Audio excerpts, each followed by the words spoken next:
হিন্দু ধর্মপ্রাণ মানুষ ছুটে আসে শনি পূজার জন্য। শনি পূজা শনিবারে করা হয়। শনি পূজা মা বোনেরাই করে। সব দেবদেবীর পূজা বাসায় করা হলেও বাসায় শনির পূজা করতে দেখা যায় না, কারণ শনির কুদৃষ্টি বাড়িতে পড়লে বাড়ির ক্ষতি হতে পারে। শনিদেবের মূর্তি, ছবি বাড়িতে রাখতে নেই, সেই জন্য ঘরের বাইরে মাঠে পূজা করা হয়।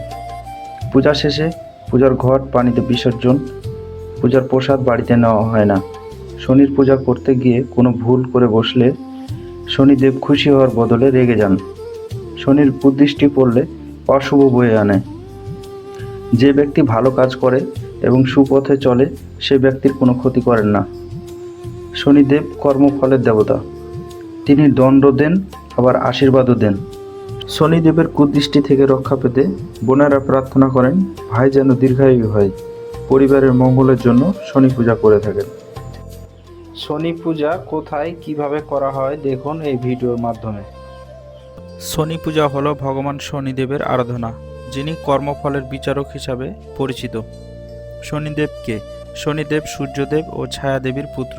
তিনি মানুষের কর্ম অনুযায়ী ফল দেন। ভালো কাজে শুভ ফল, খারাপ কাজে দণ্ড। শনি পূজার নিয়ম: ভোরে স্নান করে কালো বা নীল পোশাক পরুন। শনিদেবের মূর্তি বা ছবির সামনে বসুন। সরিষার তেল দিয়ে প্রদীপ জ্বালান। কালো তিল, কালো ফুল, লোহা, উড়দ ডাল অর্পণ করুন। শনি মন্ত্র জপ করুন। দরিদ্র বা অসহায় মানুষকে দান করুন।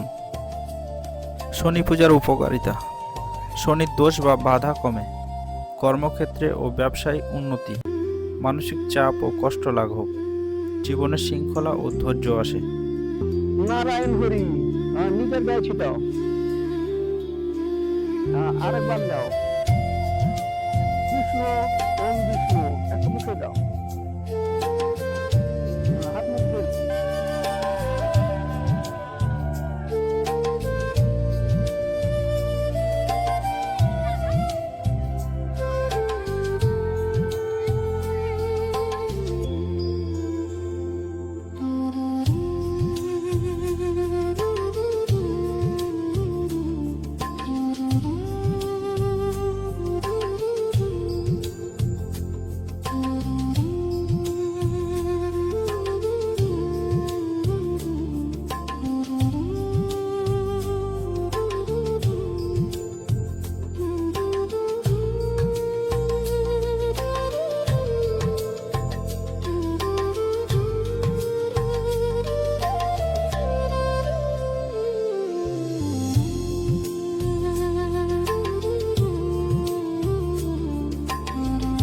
শনি পূজা শেষে প্রসাদ গ্রহণ চলতেছে।